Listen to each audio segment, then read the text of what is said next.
Essa semana nós estivemos aqui nesse local de reuniões para colocá-lo em mínima condição possível, né, para receber os irmãos. E como nós enfrentamos muita luta, nem acreditávamos que poderíamos ter reunião hoje, porque ontem não tinha condições nenhuma. Alguns irmãos dizendo: pastor, Deus é grande, Deus é eterno, cancela a reunião de amanhã. Deus sabe de todas as coisas, não tem necessidade desse sofrimento, dessa correria. Eu digo: calma, deixa com Jesus e comigo que vai dar certo. Inclusive quero agradecer, a todos os irmãos que se voluntariaram na semana e no decorrer da semana, ontem, hoje, na limpeza, na mudança, os irmãos que se empenharam, os irmãos que não puderam vir, mas mandaram mensagem, mas que telefonaram, que torceram, que oraram, O nosso muito obrigado a todos vocês. E em virtude desse sofrimento todo que nós passamos, eu fiquei pensando acerca de algo muito maior. Porque se existe uma luta para colocar uma questão material em ordem, em condições, agora imagine só a luta que é a verdadeira luta e que é inclusive o nosso grande e maior objetivo, que é a luta da pregação do Evangelho. Quantos obstáculos não sofreram ao longo de toda a história do Evangelho, nesses últimos 2000 anos de história?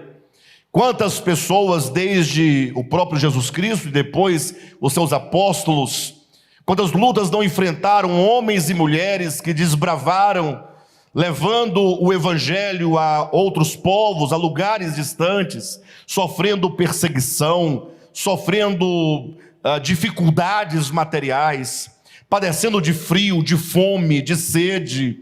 E não poucos, ou melhor, não poucos, inclusive selaram todo o seu trabalho missionário com as suas próprias vidas.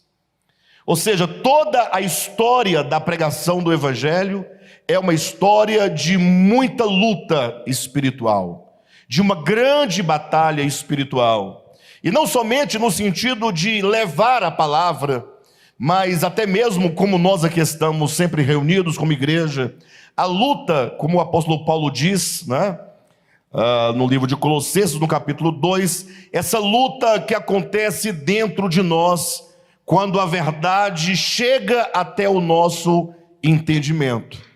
Tivemos uma aula do querigma na quinta-feira passada, e o final dessa aula foi interessante, porque alguns irmãos, a começar pela irmã Edna, trouxeram essa questão de quando a pessoa se depara com a verdade de Deus, quando ela começa a compreender, porque quando você está ouvindo, mas não está compreendendo a revelação de Deus, parece que nada está acontecendo. Mas quando a luz de Deus ilumina a sua mente, ela se abre para essa compreensão.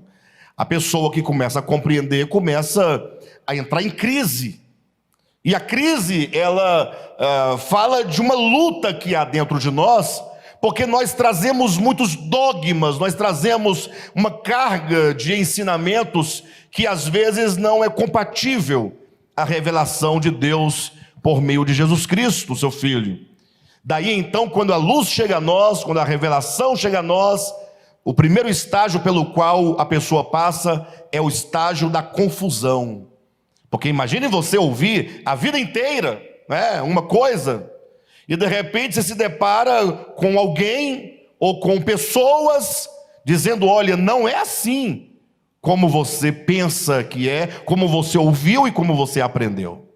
E a pessoa então começa a se deparar com a Escritura, permitindo que a própria Escritura a si mesma vá se mostrando, e apresentando então o centro da sua revelação, que é o próprio Cristo. A pessoa entra no estado de confusão, de conflito interior.